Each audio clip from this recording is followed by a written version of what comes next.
They are my only 2 words of Spanish.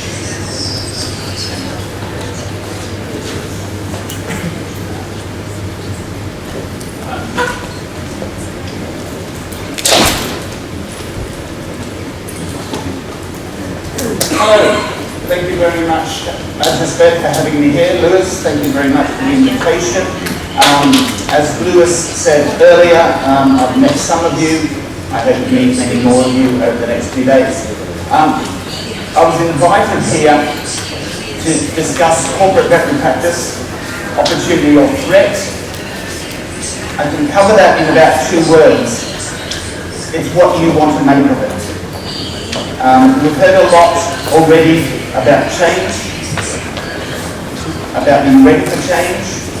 We've also heard Lewis talk about that process of transition in change, in practices as they have to move, what some of the mistakes were perhaps. And there was a very good question from the floor around, are we ready for this? And I think that's a key piece of this. Because if it's feeling like a threat, there's something missing from the equation. If it's feeling like an opportunity, you may well be ready in your own mind, or the practice may be ready. So it's exactly the same sort of process. And of course, where we are in the UK is that we have more than 50% of practices already in the corporate world. We as Vet Dynamics work purely with independent practices, but we do help those practices move towards preparation for sale. We take them through a process, much of the question you ask, how do we get ready for this? How do we take the maximum opportunity for being ready for corporatization?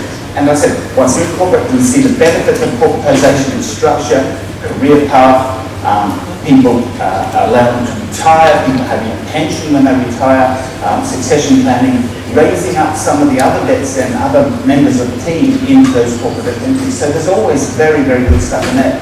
So from my perspective, it is the way it is. That is the new veterinary profession. Now, as Vet Dynamics, we work with, but I'll just make one point.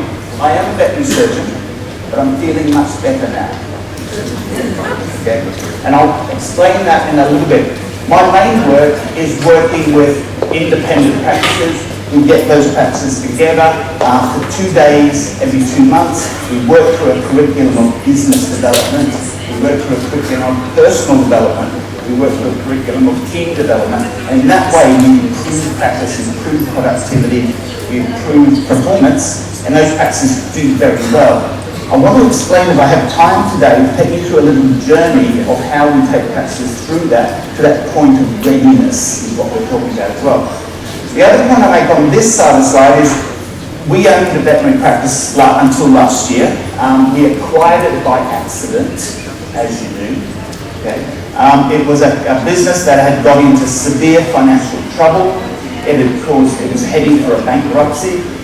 We took over the assets, we took after the business, we looked after it for 3 or 4 years, and we built it back to a very successful practice. We did it from 150 miles away. I worked in the practice for 2 days, okay? So what we had to develop was a methodology of how can we get practices and teams working autonomously so they can actually be successful on their own. And we learned a lot from that experience. So it's working across these 2 realms, directly with independents, talking to corporates and working through that. I just want to frame a couple of questions that come up in my mind continuously. Now, you heard Lewis talking about some of the mistakes that they made. He talked about some of the issues that he faced in 1980 and 1990, 30, 40 years ago when he was in practice in the UK. And he's making the point that perhaps some of those problems are still here in Spain. Would that be true for some people? Some of those problems are still very much part of the equation. Now, I can tell you, we do not live in utopia in the UK. We still have all those problems. So the discussion Lewis was having is very much the discussion I have every day with these people here. It's about your mindset, it's about your charging, it's about your discounting, it's about the way you treat people. All those discussions go on every day, and it's really very real. We get somewhere with our groups over time, but there's a reason for that. So I want to perhaps share 1 or 2 of those insights that we have, because if Lewis was talking about those things 30 or facing those things 30 or 40 years ago, and we're still facing it now, and you may well have it embedded in your veterinary culture as well, it will act as a barrier to where you want to go. It will make it really, really difficult. So, and the thing that surprises me, at my age, I've been around for a while, if I'm still talking about this, what hasn't changed? That's really the point I want to get to. What hasn't changed? Now, if we can enlighten ourselves to what some of those things are, perhaps you can do it a little bit quicker than the 30 or 40 years it took us in the UK to get that advantage, okay? Because you're faced with this issue now, and you need to address it now. And I can guarantee some of the things we're going to talk about will make that difficult as we go on. So let's define some answers for that, okay? So, Agesvet Dynamics, business consultancy, working purely with independence. Can I just make a point here? I translated these slides myself. I speak no Spanish, so forgive me if whatever you read doesn't make sense, okay? I'll try and make sense of it. So here we go. And just a quick word for the translator, good luck with this one. Vet Dynamics is, we're here to look after independent practice. Purpose and passion, number one. This is still the best job in the world. Who believes veterinary medicine is still the best job in the world? So you're not putting your hands up, that worries me, okay? And this is about driving people and performance to make that happen. That's really what our daily job of making it on an ongoing basis. Now, in that process, I've been doing this for an awful long time. I've probably worked with over 1,000 veterinary practices, certainly in the UK, but also in Europe, in South Africa, in Australia, and UAE, Central Asia as well. Now, what I see is a very clear pattern of success for these practices. 20% are struggling, right at the bottom, really difficult. No money, no time, no life in all that, and really find it very difficult to move forward in terms of business, okay? And unfortunately, there's a few of those out there still. A large number, by far the biggest proportion, are doing okay. They have people turning up every day, they're earning and pretty good salary out of this, they're spending their time doing the vet work they like, but they're challenged by the team, they're challenged by time, they're challenged by money, they're challenged by the busyness of being in practice. They're getting by, but they're not reaching the peak of success if we look at it, okay? 15% of those are growing into a better state. They're making more profit, they have a bit more time, but they're still caught up in being very busy. If the owner doesn't turn up, nothing much happens. So they're caught up in what we call the busy trap of activity, okay?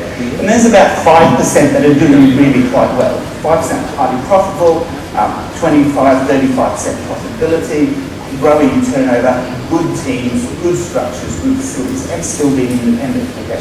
So there's a journey that practices obviously go through to make that happen. And I'm very intrigued to see how that does happen. What I'm going to ask you guys is, where are you on this path, if any of this makes sense to you? So I'll outline it, and this isn't sort of any blame, this is just what we every day see happening in practices, the good and the bad, the difficult and the easy. But we find ourselves somewhat in this journey, but often we find ourselves caught at a certain part of the journey. Don't know how to go forward, kind of constantly pulled back, not able to actually move things forward. So it starts with a vet at the top, thinking about what's going on here, what do I do? Just a quick question. How many of you decided to be a veterinary surgeon before the age of 12? Okay. Who decided that before the age of 15? Who's still not very sure? Okay, 1 or 2, okay.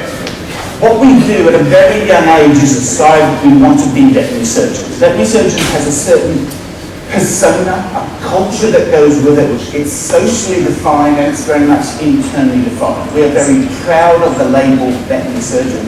Okay? We adopt a cloak of capability, but we also adopt the cloak of some mindsets that go with that help us, but also hinder us, okay? But somewhere in our lives, somewhere maybe up there, we've dreamt of being a veterinary surgeon, okay? And what being a vet was probably turning up as a vet, and our mother probably said, darling, that's wonderful, you be a veterinary surgeon because the world loves veterinary surgeons. You'll be rich you'll save the planet one puppy at a time, everyone will love you, okay? And we will love you, and we will work really hard to get you there. Anyone hear that story of Agesvet? Okay? Some of us did, some of us didn't. So we've adopted this, we're going now. We dreamt of this world of veterinary practice. All this time, puppies, money, life, doing all these wonderful things.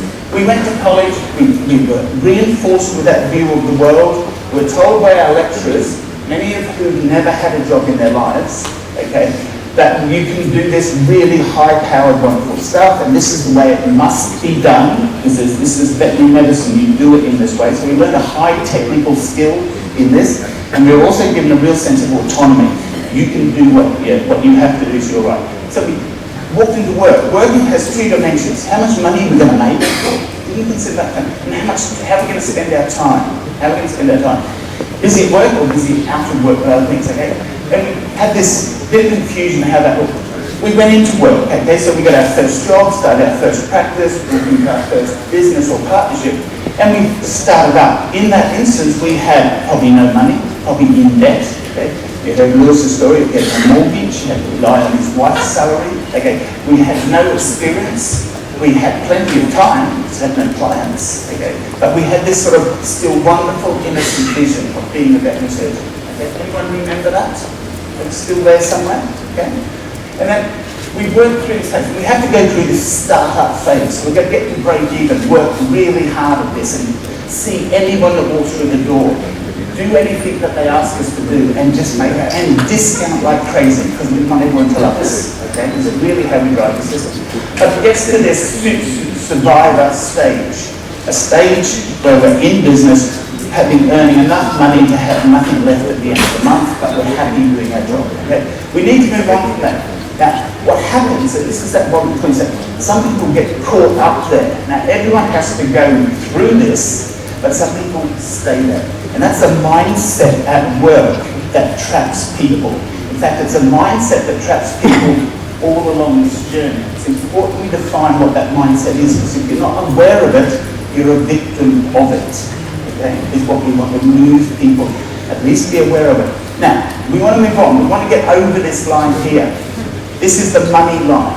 We now are in profit, we're making some money, we've got a well-paid job, we're employing some people, but we're really busy. So we're what's called, again, deep in the busy trap.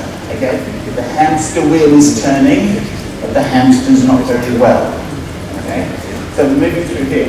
We're in worker phase. Okay? This is the phase of quiet confidence, because we feel like we've kind of made it.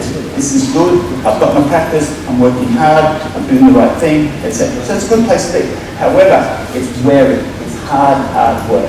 I don't know if any of you do it. A lot of practices get stuck there, they get caught up in this reactivity. You heard Lewis talking about reactive strategies, and all those reactive strategies are at work here.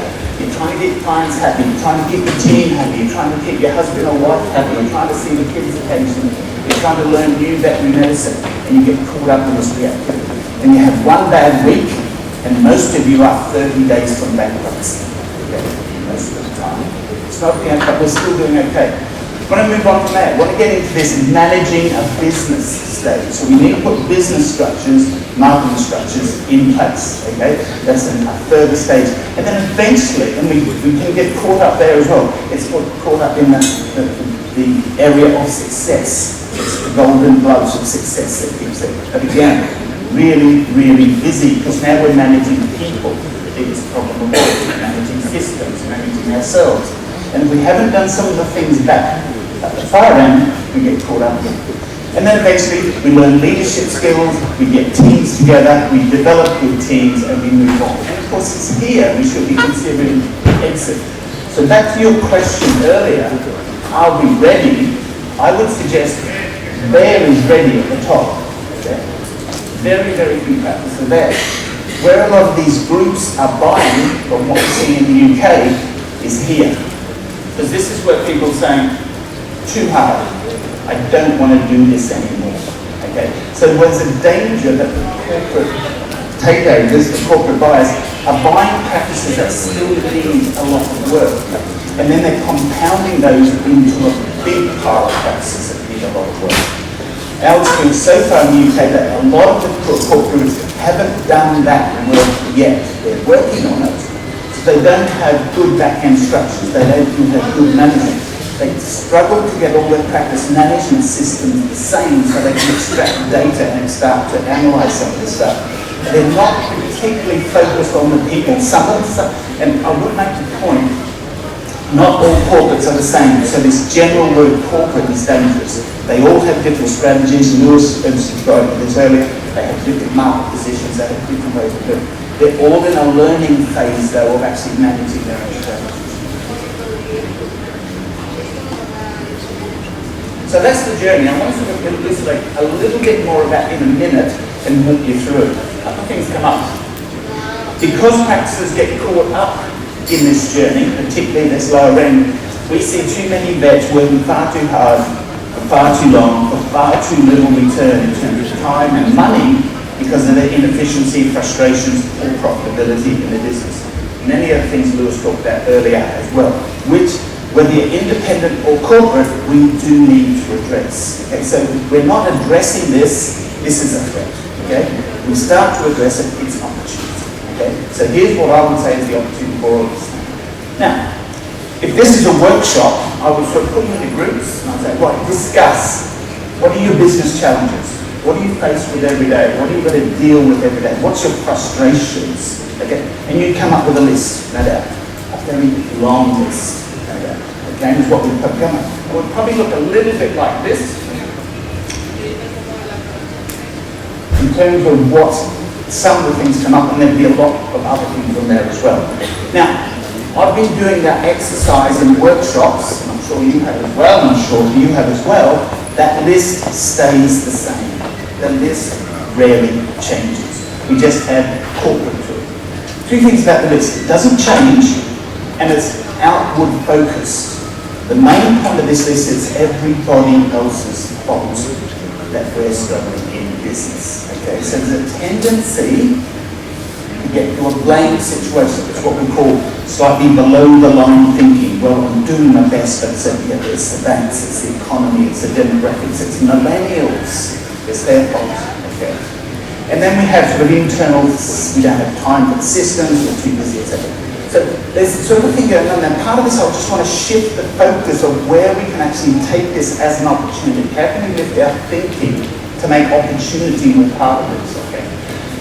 So that's the systemic stuff, that's the business stuff, and as a business consultant we talk about the business systems, business processes, finance, marketing, HR, all those. It's very easy to do, but again, I keep saying, it doesn't change. There's another factor creeping in here, not creeping in, barging in at a great rate. In fact, here's a study that was done last year in the UK veterinary profession, and it asked about attitudes to work. And these are some of the statistics that came up. 37% of people are actively thinking of leaving the profession entirely, walking away. And a lot of these are 5 to 7 year graduated vets. Okay, not the old ones, but the youngsters who say, too hard. I just can't cope with this. And we've got a massive problem with mental health, stress, and burnout in the profession as well. Okay, 63% feel they're working too hard. This is persistent struggle. This is that piece I was talking about. So that's that 60% I was talking about here. It's tangibly obvious to these people. Okay. Now we like hard work. We're hard-working people. We're dedicated people. But there's a limit to what we do. We're not good at looking after ourselves. Question we're going to ask, are the corporates any better at looking after us? But again, there's a, you can look after me. I think, guys, we've got to look after ourselves. We need some strategies that actually help us survive this as well. Okay? 21%, 1/5 can't cope with the demands of the job. I call that lack of mastery. I'm not feeling I'm progressing, I'm not feeling I'm getting better at this. And if there's anything that defines that resurgence, it's our sense of progression, our sense of mastery, our sense of wanting to be better, particularly on technical stuff, not so much on personal stuff. And there's the dichotomy again. And finally, 48 to 50% of people burnt out, whatever that means. Okay, just now, quite an indictment. I'm not sure if we did the same survey here, what the results would come out as, but I saw a few heads nodding a little bit there saying, this may be part of the deal. So what's changed? Well, the world's changed. corporates. Again, we can look at this. We can look at the economy, we can look at demographics, we can look at corporates, we can look at competition, we can look at technology, we can blame again a whole range of things. Let's get a little bit inwardly focused and say, what are we doing as personal leaders, for our personal leadership? What are we doing for our teams as business leaders? Okay, and suddenly health and welfare and well-being is gone on to your agenda as a business owner. Okay, and if you're not addressing that, you will want to opt out of corporate, but then they will have to deal with it. So this is not a corporate independent issue. This is a veterinary professional issue across the board. So let's see if there's some solutions to this. So we've got corporatisation. Okay, that's what the topic of this event is. Okay. So a couple of things that are going to be defined here, and this is where the choice comes in. So what I'm challenging you to do today is positive, intentional choices. Make a decision about things and move towards it. Even if it's wrong, you will be better off for moving. Okay? Because the feature of the veterinary profession is we don't move fast enough. And you guys, from the feeling, are a little bit behind the curve when it comes to some of these changes that are coming out here. Okay? Corporate practice will become the normal. Part of the infrastructure, it's just what it will be. It's happening around the world. I've just been to Italy, I've just been to Poland, I've just been to South Africa. It's happening across the world, okay? All this is going to be normal for the future. A large group managing a complex system have to work on what's called commoditization. It has to bring everything down to a level it's manageable at, which means commoditization and standardization. Okay, so that's going to be one of the features overall of corporate practice. Okay, so that's fine. It works well for other industries, McDonald's, etc. Okay, I'm suggesting to differentiate yourself if you're going to be independent, you need a different mix. You need a bit of bespoking of this. You need a slight shift. And there's going to be a particular mix of clinical, commercial, client and culture that's going to work for you. And I'll explain what that looks like in a little bit. Okay, so that's going to be the first differentiator. Commoditization, standardization to a more complex mix of offering. And again, Lewis touched on some of that earlier, and I'm just backing up a lot of what he said. What that means is a different competitive field. We're going to have a differential in competitiveness. We're not going head to head here. We're doing it differently. So this is where we have to make one of those decisions. So let's talk about discounting. When I say all that has to happen, there's a different reason for that. Okay? High price competition, so pushing prices down is dangerous. High client numbers, getting footfall, people through the door, in my book, is dangerous. It's get too busy already. Most of you have too many clients, okay? And then that's driving a low volume, a high volume is a low value economy, and that just doesn't work in the veterinary world. We're a high quality provision business, okay? So, clinically driven, number one, focused on lower client numbers, high client and patient care, and therefore high value proposition, which influences higher pricing. Okay, that's the methodology we're thinking. Does that make sense to people? I'll try to explain that then. Now, I'm giving you all these things to do, and you think, well, yeah, it's easy, Alan. If it was easy to do, we'd have done it. And you haven't. So there must be a pathway, there must be a map of the territory that takes us through this, okay? Now, I did this slide last week. It's probably totally changed. You can probably add another 15 or 20% to all those figures, because that's how quickly it's changing. Now, you asked the question, one of the things we do in the UK as Vet Dynamics, I said, we provide that consultancy service of taking practices through that journey. So if you're interested in that sort of discussion, speak to me after all my wife, Vicky, in there.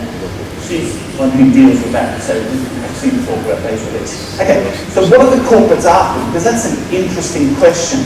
The corporates are looking for a certain mix of practice. Now, when they buy a practice, they don't want to do a lot of work with them to get them up to speed. They just want to buy them and plug and play, okay? So what we're seeing is a fairly clear or clarifying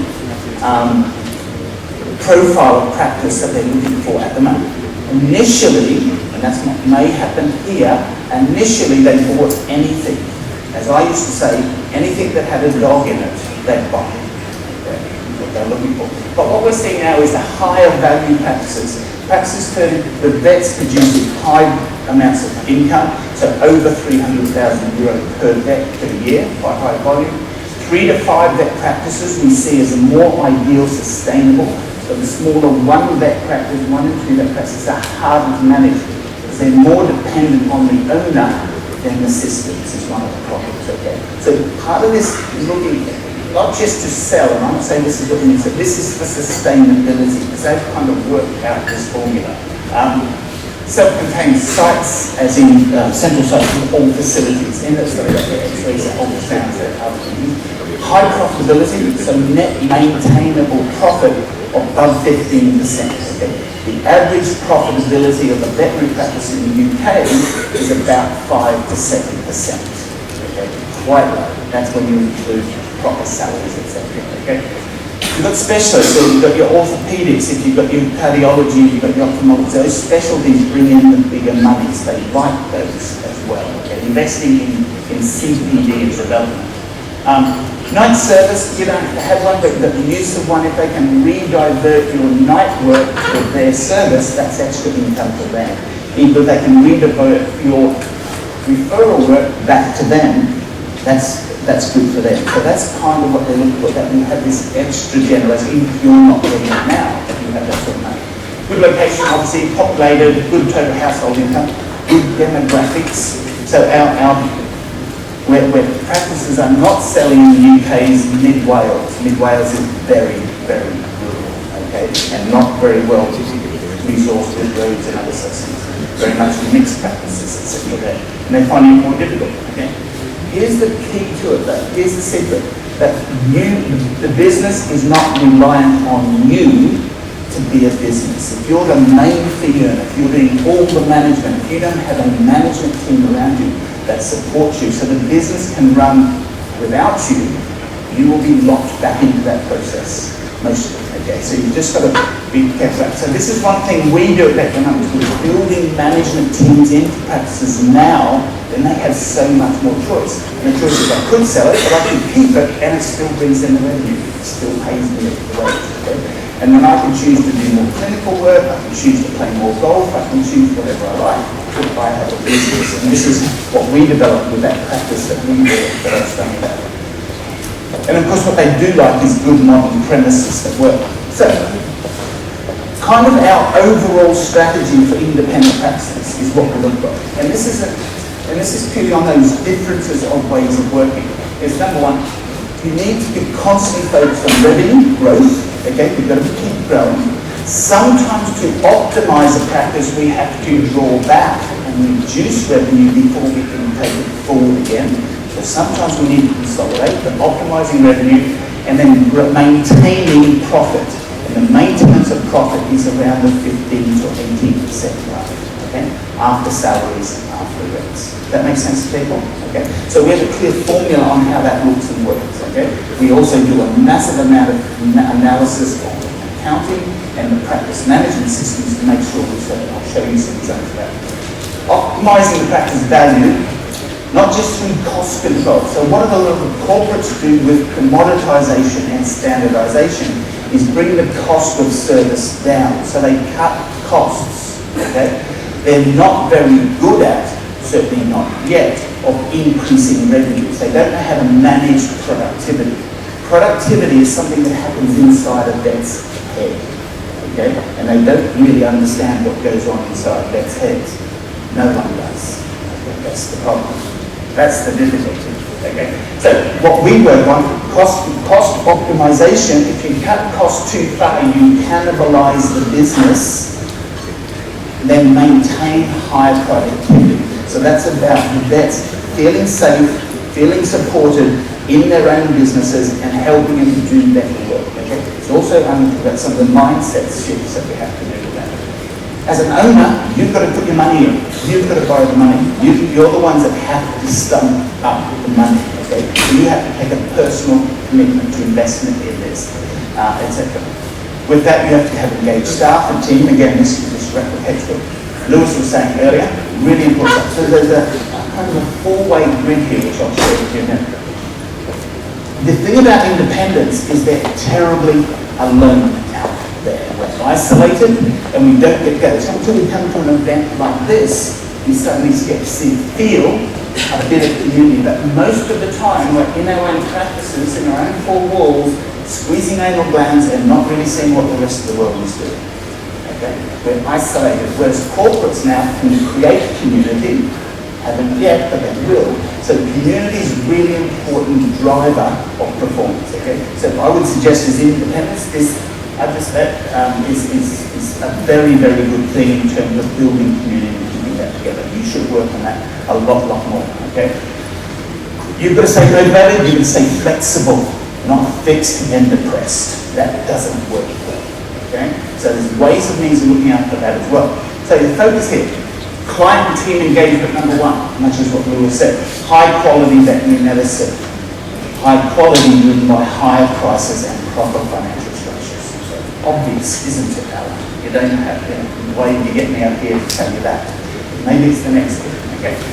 Here's the problems. Here's a couple of the problems that come up and the things we constantly bump up against. In business, in veterinary, in the UK veterinary, we are massively subsidised by drug sales. Okay? We make most of our profit, if not all of our profit, from selling drugs we buy in, mark up and resell. When I say drugs, I'm talking about drugs, we're talking about food, we're talking about blood supplies, anything we buy and mark up. We buy in, put a good 50 or more % markup on it, add a dispensing fee, add an injection fee, sell that to a client and make a big amount of money. But the problem, that's fine, that's a great business. But the problem is, that subsidises our professional fee income. We don't charge enough for our professional fee. So we have a loss-making activity called vets in consulting rooms, subsidised by a drugs business. We're all drug dependent. I'm not sure what happens here, but I've been in every country I've been to, it's been the same situation. I'll guarantee that also happens here. Scandinavian countries don't have that luxury because they don't have the ability to sell drugs in retail and such. Okay? So this managing professional thing, what you're worth as a vet in a consulting room or operating theatre is absolutely essential to this shift. Okay? Understand what you're worth and be able to charge for your time because that's what we give away consistently. Absolutely critical. That's about how you price it in the first place. How do you come up with that price? Do you invoice it? Oh, no, I won't charge today. Discount it, okay? In compliance, 55% of the work presented to you in your consulting room walks back out the door. Well, that's the UK. Maybe it's more. Okay? So we don't have to work any harder. We just have to get the pricing right, the invoicing right, and do the work presented to us. It's not that difficult. I'll give you some tools that will do it. What's missing from the equation, why this isn't changing, is what I've put down to leadership and community. Okay? It's not good leadership. There's a lot of management, but not a lot of leadership. Leadership is the vision, the inspiration, the momentum that actually you bring to the game that pulls the team together. Okay? And I want to talk a little bit about that. Now, all these things are very useful theoretically, but how and where do we build that process to make this happen? Okay? So we're looking at the highly productive, resilient, cooperative teams. That's a leadership job. Distinct and different from your clinical job and any other job you have. So if you don't want to do this, get someone else to do it. And guys, independently, the corporates will struggle with this more than anyone else. Okay? Because what they've done is they've bought your practice off you, I've taken your leadership responsibility from you. Okay, it's the implicit rule. So there's your distinct advantage as independents. Develop that skill, you'll be so far ahead. Okay, is really what it said. Now that's not to say the corporates won't catch up. They're working on these things for sure, but they're going to find it harder to do it on that. Does that make sense? Okay, so that's what we're looking for. So here's my mix. There's 4 things that every practice needs to generate. 4 things that you need to be able to put out there on a consistent basis. Okay? Normally in a workshop, I'd ask for people to tell me what you think, but that may not work here. So I'll give you some of the answers. Number 1, we've got to be good clinically. We've got to do good veterinary medicine. Who would agree with that? If you don't, you're in the wrong room. Okay? So we need good clinical outcomes. How do we measure that? How do we know we're doing it? We need measures for all these things. Okay. What's another outcome? We need to be delivering a good client experience. Okay. Clients? What's going on? Okay. Good client experience. So now, is a good clinical outcome the same as a good client experience? Are they the same thing? They're fundamentally different, delivered in a different way, delivered from a different part of our brain, and delivered in a very different conversation. But if we're doing 10 or 5-minute consultation, that's never going to happen. Okay? And again, this is a key part of driving independent practice. Another outcome is we need to be financially viable, profitable, and sustainable for the future. Okay? So that means good accounting, good systems, good systems to make sure there's money there, charging, invoicing, all those sort of things. Okay? We need measures to measure that. Okay? And we need to know what those costs may be. There's a fourth one here, okay? And it's the one that's often missed out. We need team harmony. We need team pulling together performance and make that what I call culture, how we do stuff around here. Now, those 4 outcomes, again, theoretically interesting, but they don't live together well. They fight with each other consistently. Okay? Client experience, you might say, well, if it's too expensive, that's not going to happen. I don't agree. I want to do all this clinical work with my new endoscope. That's going to cost money and the client won't want to pay. So we've got a fight going on. I've got this, my vets want to do this sort of work and I won't let them, etc. Or the vets have to ask for money. So all these 4 corners fight with each other. So what we need is a keystone, something in the middle that holds these 4 together as dynamic pieces of the leadership puzzle. And that's my bit about leadership here. That's where you fit in, or you and your business, you need to have that. Now, leadership isn't one person. Leadership is the team, the culture that works with this stuff. Okay. Now, if you go away with nothing from my talk, remember that. That's the magical formula that will hold that together and take point. That's what we work with at Vet Dynamics continuously to make this happen on a continuous basis. Okay. Right. Let's just jump back to this little journey and see where we fit in. Because what we've done at Vet Dynamics, we've codified this journey. Starting at the top, going through these various phases, and at various stages, there's particular things you need to do. If you don't do them then, something further down the line will fall down. And this is why people get stuck at certain levels, because they haven't done the right things at the right time. Okay? They've actually jumped too far ahead, too aspirational. They're working on things they shouldn't be working on, particularly. Now, I haven't got time to go through all that, but it's a codified journey. If you come onto our website, you can see some of this information. There's some videos and things that explain it there.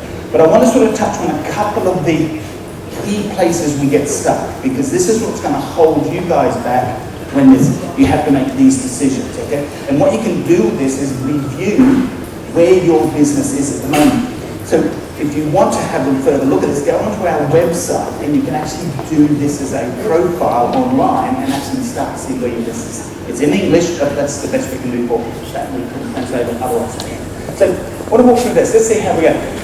Now this is the most critical piece, and I'm going to spend a bit more time on this than the others. The others may not get a mention. It's when we just step into the veterinary arena at all of us done, from college to going to work and becoming a vet and spending how many years since doing that.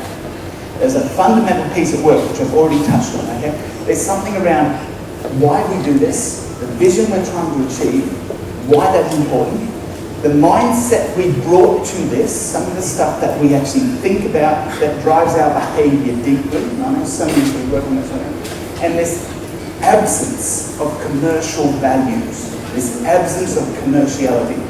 I'm a vet. I'm not here to make money. Well done, guys. You succeeded. It's kind of how that works. Okay. So this is really important, and this starts at age 5. It starts when you go to university. It's reinforced by your parents. It's reinforced by university, and it's reinforced by society. Because you all say, "My clients won't pay the bill." Yes, they will. It's just that we've made the assumption they won't. And we've actually gone into a psychological contract with our clients saying, if I don't ask, you don't pay. And so we'll avoid all that upset completely. Okay? I'm overstating this, admittedly, but that's kind of how it works. Now, here's what we do. So new graduates, this is go right back to genesis of this problem. Okay? They're very young in the future, very young, okay?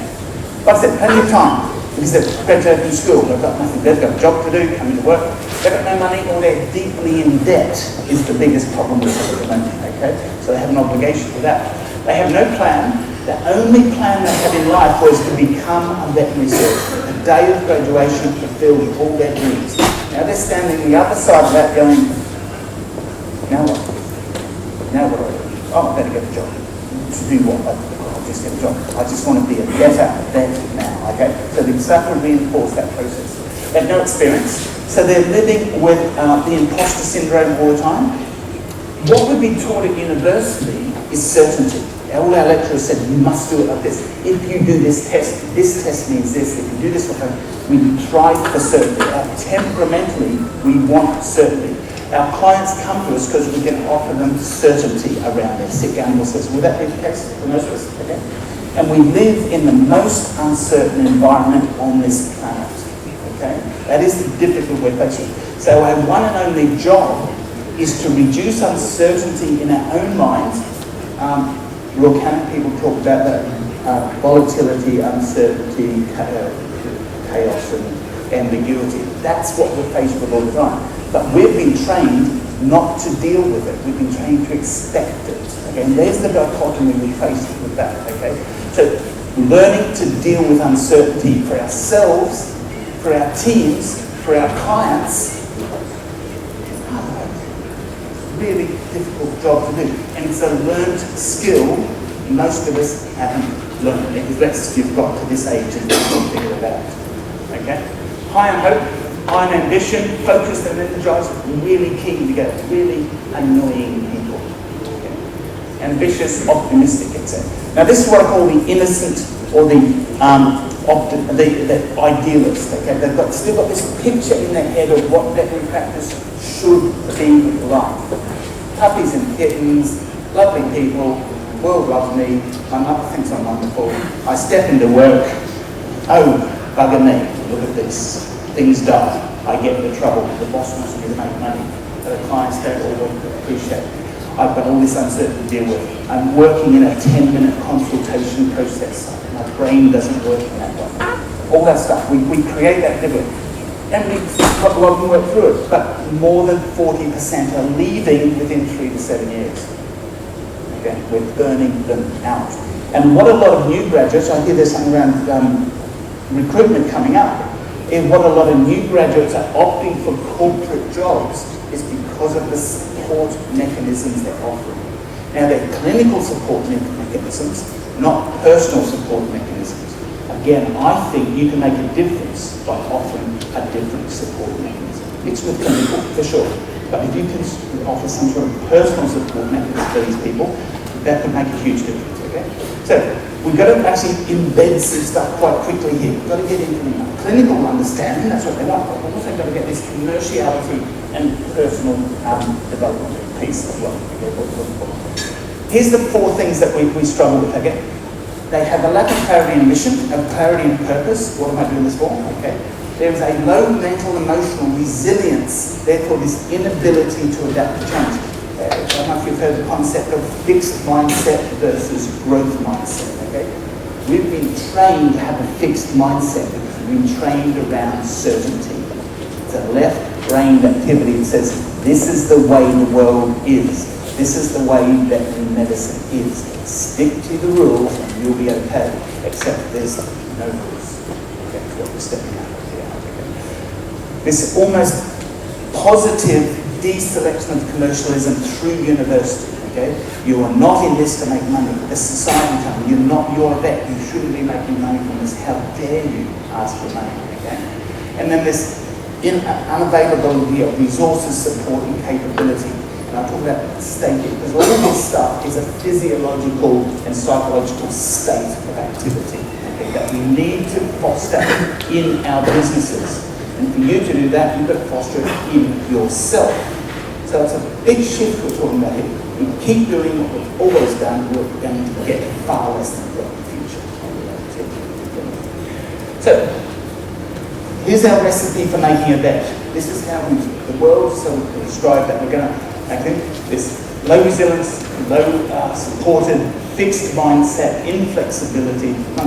Now I'm being a bit damning here, but it is kind of the general gist of this. This is why things don't change. Okay? Now some of you are probably very good at this. I know some very, very good consultants and coaches in the group who are probably working on this sort of stuff and taking this stuff work. But this is our primary work. We're a business consultancy. We're not talking business, we're talking about human potential, human capability of working stuff through. Embedding commercial skills for sure, but also the community, reducing the stress level, giving people the means to connect, the means to get inspired, the means to heal some of the problems they're having in place. Okay. So, what's behind this? What's behind this? That whole process of age 5 to age 55, we are living in a bubble of myth. Okay, a myth that's been projected to us and on us. Number one is altruism. I'm doing the job for the animals, not for the money. Who subscribes to that? You all do. You wouldn't be here if you didn't. This is the job you're asked, okay? The bit about money, well, that's just an aside bit. Some people might be more avaricious than others, but that's okay. Because this isn't an either-or equation, it's an and equation. Because if you don't have money, you can't look after the animals, you can't look after your team, you can't remain independent. Okay? You've got to have all of these things. Good team, good client, good clinical, good clients, and good amounts of money. Okay? It's an and equation. You've just got to figure out how to do that, and we're sort of here to do it. Number 2 is this social contract. This thing that says clients only. I've done a veterinary degree, therefore how I subscribe to society's will of me being a vet. They have me at any time I want, I have to treat them all fairly. Now add that to altruism, we've got a very difficult compassion-driven contract. The biggest problem in the veterinary UK is compassion fatigue, burnout, if you want to call it another name, okay? Because we're giving, dying. Okay, that's the process we're always going about. Who's getting really depressed here? I'm going to struggle to lighten this up, but we have got some good speakers to follow on. Okay. Third thing is business. Okay.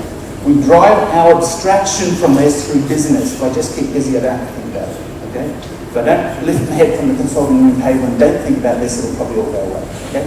The world has changed significantly. The corporates are changing the world significantly. The world is changing us significantly. Okay? So there's got to be a step up to addressing some things. And altruism is a wonderful thing. Okay? We are socially contracted. There's no doubt about that. Okay? And being busy in business is a good thing.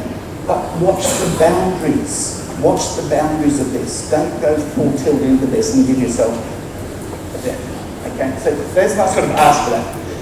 I'm going to finish now with a couple of quick questions. Key things. Ask you to think about.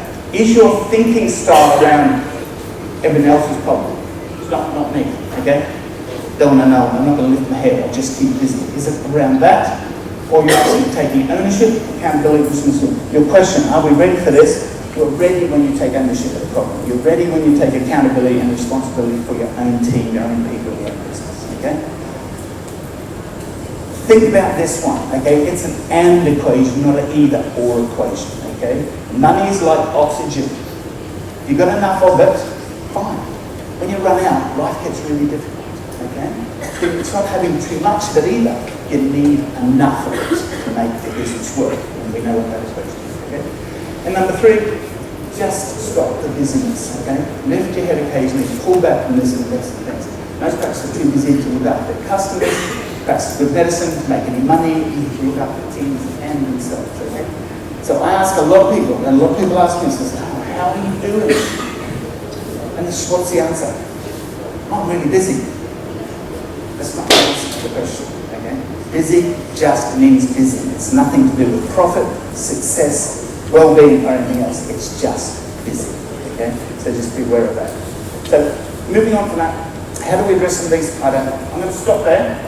One of the things we're doing is taking this into universities in the UK. We've started a thing called the Thrive Initiative. We're taking this to 3rd and 4th year students at probably 4 of the universities now and trying to instill this stuff so when recruitment agencies get hold of them, you've got workable people to work with. Okay, you've got some good stuff. But unfortunately, guys, you've got to obviously take on some of this stuff as well. I'm going to stop there, and thank you for the time today. I really appreciate you giving me this time to have my little rant, and I'll look forward to seeing you come later. If there's any questions, happy to take some now.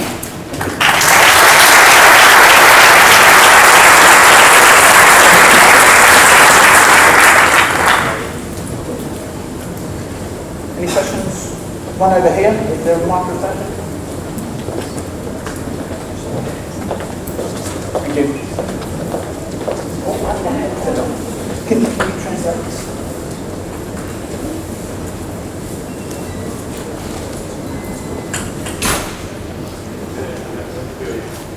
¿Se oye? Yeah. Ahora sí. Necesitamos que alguien le traduzca. Gracias, Pérez. Te quería preguntar.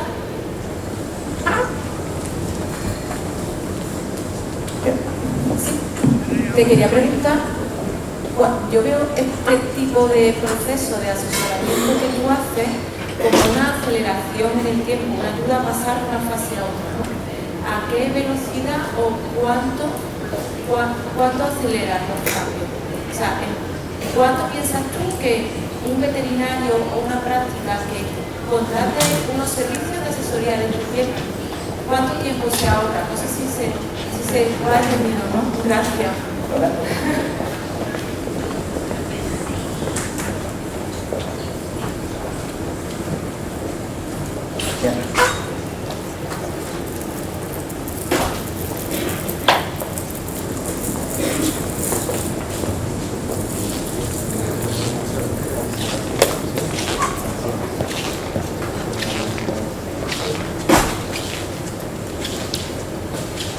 Thank you for the question. Okay. So I think the question is around the process is an acceleration piece. It takes practices or people through the process. Two parts to it is one, we think we've worked out the process, so we keep people confined. So part of this is they come to our meetings. So the second part is community. They're in a room with 10 or 15 other people similar to them. Okay? So they're sharing stories, they're sharing failures, sharing success. That is a very big part of it. Doing it on your own is harder. Okay? So I would say community is by far the biggest part of this. Okay? We share. I believe, we have a conference in the UK called VSABA, big small animal conference in our region. I believe most vets go to that to find someone else worse off than themselves so they feel better about themselves. That's a joke. The second part is we have one-to-one coaching with us as well. So they have their own data. We collect data from the practices. We measure and monitor an awful lot of stuff so that we can actually feed back them. So we have the detail, we have the community, we have the coaching, and we have the curriculum. And those four things make that. But we have people in our programs. This is our 10th year of running the programs with people who've been with us for 10 years. They come for the money. They stay for the community. Okay? So I would just go back to saying community is the most important part of this. So I'm sure there's people in the room here who can help work on those sort of things. Does that help?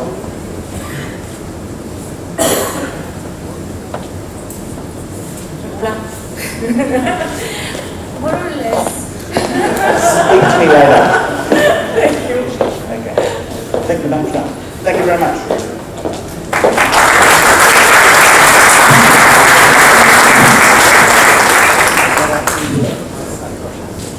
Muchas gracias, Alan.